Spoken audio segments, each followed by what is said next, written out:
Hey everyone, welcome back to the Sourdough Can Be Simple podcast. This is episode 7.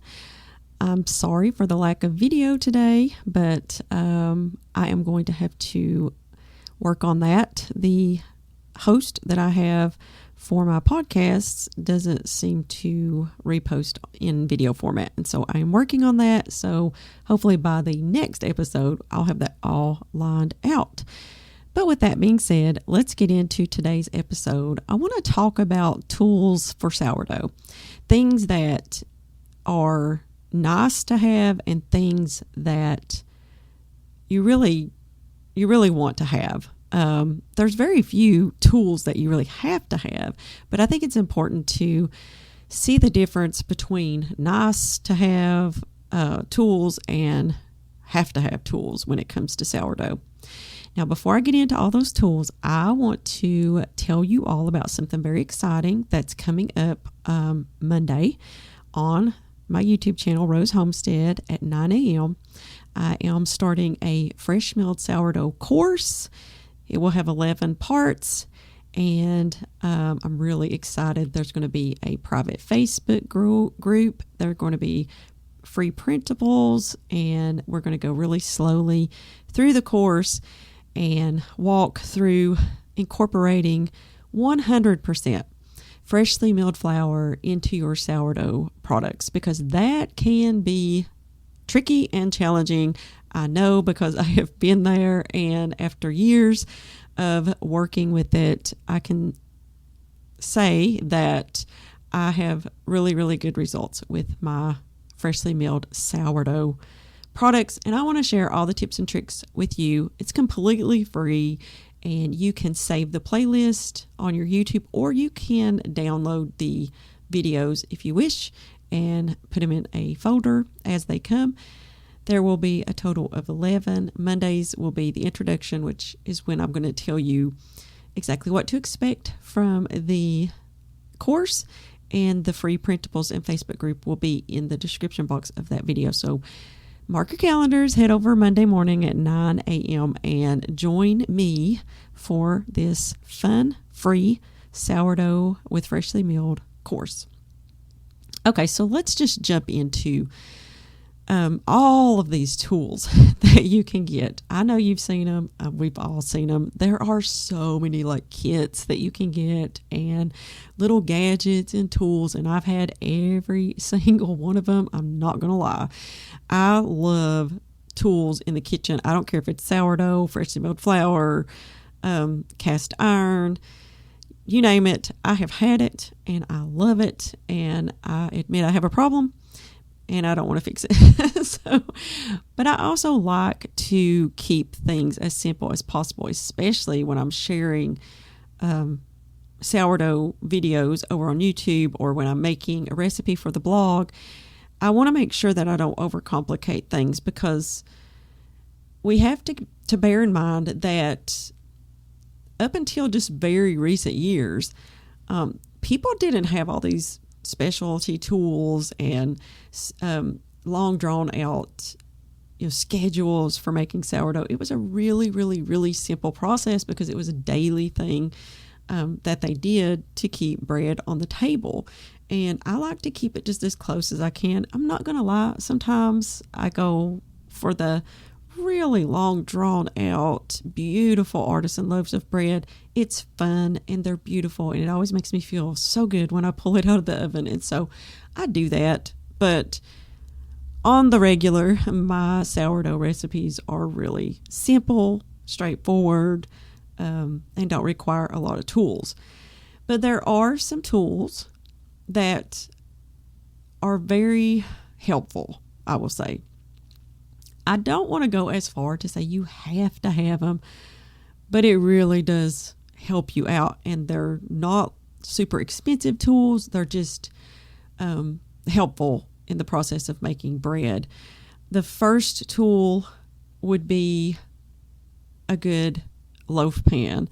Now, even if you make sourdough artisan bread, I think it's a really good idea to have a loaf pan on hand, because if you happen to accidentally overproof the dough a little bit, you can throw it in a loaf pan and bake it, and it will hold its shape, and you'll still get a very good loaf of bread.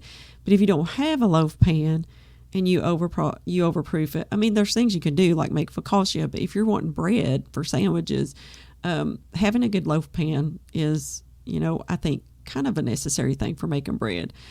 I would say my favorite 2 loaf pans, the first one would be a Lodge cast iron loaf pan. I love that. I use it all the time. It's practically nonstick at this point because I've been using it for a long time.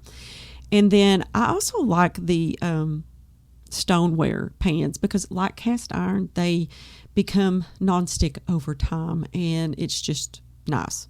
Now, I also have one of the USA loaf pans. I like it, but it doesn't have like a good gripper. I don't know what you call it, like a rim around it. It's hard to get a hold of when you're taking it out of the oven, and so I usually don't go with that one. I usually go with my cast iron because it has like little handles on the side that you can get the bread out really easily from the oven and not like risk dropping it in the floor or something like that, which would be a disaster. Now, if you're just interested in making artisan bread, I would say that you need some kind of baking vessel. Most people use a Dutch oven, like a cast iron Dutch oven. That's really, really helpful because you can use a Dutch oven for so many other things. And some people use like one of the granite ware roasting pans with a lid. I do that with my oval loaves. And I love the way that the roasting pan gives my loaves even more crust than the Dutch oven. If you don't want a much crustier bread, you probably don't want to use the roaster pan.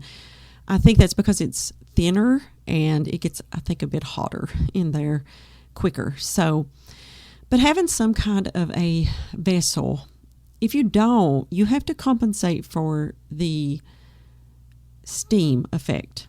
Now, the steam effect is really important when you make artisan bread. If you develop a crust too quickly, then your bread won't rise as much as it could have. And so the reason you want a lid on your vessel is it holds in steam as the bread releases that moisture, and it will actually have its oven spring during the time when it has the lid on. Now, if you don't have some kind of a vessel that has a lid on it, you have to find a way. Usually that's by putting a pan on the bottom rack and putting ice cubes in it and let that go for 20 minutes or so, and then take that out and let it get its crust after that. So you'll need like a baking stone or a pizza stone to put the bread on, and make sure that you have some way to add the ice. So I personally think it's just so much easier to have a Dutch oven or a roasting pan where I can put my bread in there and then take the lid off after 20 minutes and let the crust form. So now let's just talk about some other tools that you may use while you're maintaining your sourdough starter or making your sourdough starter. It's really minimal. You just need a jar or a container. It doesn't have to be a jar. Most people choose to use like a mason jar, but you really don't have to have anything special. I've seen people use Tupperware bowls, just whatever you have. And in this category, it can get fancy. I've seen some really expensive sourdough crocks. They're like handmade and really, really beautiful. And I don't see anything wrong with that. If you want to get one of those, I think it's kind of cool. I do have a couple of different vessels for my sourdough starter. I really just generally go with these glass jars, I guess you call them jars, containers that you can get at Walmart. They're Anchor Hawking, and they have a loose fitting lid with like a little grab on top of it. They're perfect. You can get a cup down in there really easy to get out your sourdough starter, and you can stir it really easy because the opening is huge. I also have a crock that I got from King Arthur Flour. I think it was maybe 2 years ago. Yeah, 2 years ago. I use it in between. So when I need to wash my Anchor Hocking jar, I will put my sourdough starter in the King Arthur jar until I'm ready to go back, because I just prefer the Anchor Hocking. Now, last year I went and ordered one of those Weck jars. They're a little bit fancier sourdough jars. I didn't use it very long.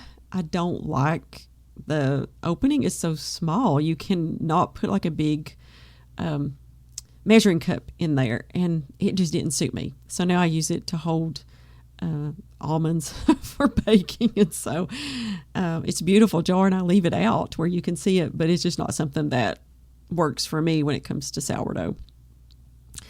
So, the basic things for keeping a starter is just something to start with, and it doesn't have to be fancy. You can use a fork or a spoon or a wooden spoon or a spurtle or whatever you have. It doesn't matter. And I've used all of them, and it doesn't hurt your starter at all. Other than that, just having a measuring cup to measure out your flour and your water, that's pretty much it. Now, if you want to get really technical, then having a scale will be important. If you're the type of person who wants to measure your ingredients by weighing them, you will need a kitchen scale, and those are quite inexpensive at Walmart or on Amazon, and I have a couple of them. I do have recipes where I use a scale, and so I keep a scale on hand for that.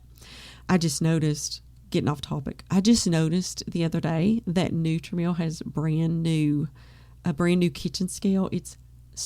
I'm thinking I may have to get it eventually.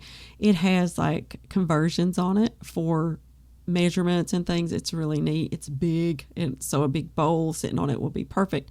So that's probably going to be on my list for maybe, I don't know, Christmas? I don't know. We'll see. But you should go check those out. They look really, really nice. So other tools that I think you need is something to ferment the dough in, whether it be a bowl or, the first bulk fermentation, obviously just in a mixing bowl, but I'm talking about like if you're doing artisan bread in the second rise, you're going to need something like a medium-sized colander. It's best to use a colander if you can, because since the colanders have holes in them, it can breathe better and kind of whisk away the moisture so that your bread doesn't stick to the towel that you put in there. What I like to do if I use a colander is put a tea towel, not like a terry cloth kitchen towel, but like a linen towel or tea towel, and I generously dust it with flour. Rice flour works really well, and I put my dough in there and just let it proof in the little medium-sized colander, and it works like a charm. You don't have to have a Banneton basket. For the first year that I was making sourdough bread, or maybe, I don't remember if it was a year, but it was a while, I didn't have a Banneton basket. I just used a colander, and it worked just fine. So, that's just, if you don't want to invest a ton of money into making sourdough, you really don't have to. You can, and I have. I'll admit it. I have bought a lot of stuff for sourdough, but to be honest with you, I don't use hardly any of it on a regular basis. I use a mixing bowl, my sourdough starter crock, and not a whole lot more. Well, of course, my baking vessel. I have to use that, but you don't have to have anything fancy. Now, if you're going to be making other baked goods with sourdough, like rolls and things like that, then I would say that you need to invest in a good, heavy baking dish. I like the quarter-size baking dish with the high rim on it. And I notice with high rim baking dishes that they're like cake pans, I guess is what you would call them, brownie pans, is that if you're making rolls, they rise up better than if they have room to spread out. And so I do like those high-sided baking dishes. But anything that you can use, I always try to encourage people, get the best that you can get when it comes to tools like this, because I only want to buy something once. I'm not really interested in buying a baking pan once a year. So I usually just bite the bullet, pay a little bit extra, and get something that has a lifetime warranty and I know is going to last from here on out. So let's talk about some really nice tools to have. This is where it gets fun, I think. And it's tools that make it easier, tools that make it, that just make it more streamlined when you're making sourdough bread. The first one is the Banneton basket. I know I said you don't have to have one. I didn't use one for a long time, but it really does make it easier, and it makes it more beautiful because the Banneton baskets will have like ridges around them, depending on the ones you get. It could be tighter or looser. And the bread just has those ridges on it when you turn it out to score it. And it just looks good. So I like it. And, it's like I said, it's nice to have. And I have 2 Banneton baskets. I have an oval and a round, and I really like them. I ended up getting the ones that you can wash because the ones that are made out of, I guess it's like rattan, they mold on me. I don't know what I'm doing wrong. And if you have some tips for me on why they do, I would be more than happy to hear them because I love the size of the ones that I had that were rattan, but they just kept molding, and I did set it out in the sun, put it in the oven, did all these things, and it just didn't work. And so I don't know why. But a Banneton basket is nice to have, and I do not regret buying them at all. They're not expensive, and if you get like the ones like I got now, they last forever pretty much, unless you just maybe dropped it really hard on a stone floor or something, but they're really nice. So a Banneton basket. Another nice to have is what they call a lame or a lame, and that is a razor blade that's on the tip of a handle so that you can safely score your bread. I have 2 of those, and I'm just going to tell you the truth. I just grab a razor most of the time. I keep it on the counter where I make my bread, and I just grab a razor, and I feel like I got more control. I don't know. But if you are maybe sometimes accident prone when it comes to razors, I would get a lame and make sure, that you've got a safe distance between you and the blade. Another nice to have is obviously a stand mixer. If you follow me, I am crazy about my Nutrimill Artiste mixer. I have used it, and it's just the best. I love it. And so having that is really nice when you're making sourdough sandwich bread and it needs to be kneaded for like 10 minutes. That can get pretty rough on the arms. And so I will never not have a stand mixer. It's just really nice to have. Do you have to have it? No, I needed my own bread for a long time before I got a mixer. I will say that I had the KitchenAid mixer for a long time, and I hardly ever used it because I used freshly milled flour, and the dough it was too heavy. And so the machine would get so hot, and it just acted like it couldn't get through. And so I eventually sold it to someone who made like cakes and cookies and stuff, and it works better for that. And I bought the Nutrimill Artiste and never looked back. I have a couple of Bosch mixers because I do affiliate marketing with Nutrimill, and I have tried them out and put them videos up on my channel, and they are super nice. But if it's just you and maybe your husband and 2 kids, or your wife and 2 kids, depending on who's listening, then it'll work. The Nutrimill Artiste will work. But if you do like heavy, like holiday baking, and you want to do like hundreds of cookies, you probably need to get the Bosch mixer. But for most, the Nutrimill Artiste works out perfectly. And I've had so many people send me messages, tell me how much they love their Nutrimill mixer. So those are my nice to haves when it comes to making sourdough bread. But you don't, like I said, you don't have to have them. It's just it makes it easier. So if you want to streamline your sourdough, you probably want to look into getting these. So I went a little bit longer today. I'm sorry about that. I got excited. I always get excited talking about kitchen tools. I don't know why, but it just gets me excited. It's like my hobby. I hope y'all enjoyed this. Hopefully next week I'll be back on camera, which I'm kind of glad I'm not on camera today because it's been frigid here. I don't know. Tell me about where you are. Has it been really cold? We have had the weirdest frigid cold temperatures for the 1st of December. It never, ever happens. And we had like the warmest November on record where we live. And then the next thing you know, it just bottomed out. And so I have been so lazy about getting myself, fixed up for the day because I'm just trying to stay warm by the fire, drinking, tea. And it just isn't, I'm just not into that right now. I'm sure you can relate to that. So hopefully next week we'll be back on. I am working on changing my host so that I can do video for YouTube as well as my host. But that's all I have for you today. Be sure and come to my YouTube channel Monday morning to start the fresh milled sourdough course. If you use freshly milled flour and sourdough, you don't want to miss it. We are going to have a lot of information and we're going to do a lot of learning together. So be sure and check that out. That is all I have. Thank you for joining me for this episode of the Sourdough Can Be Simple podcast.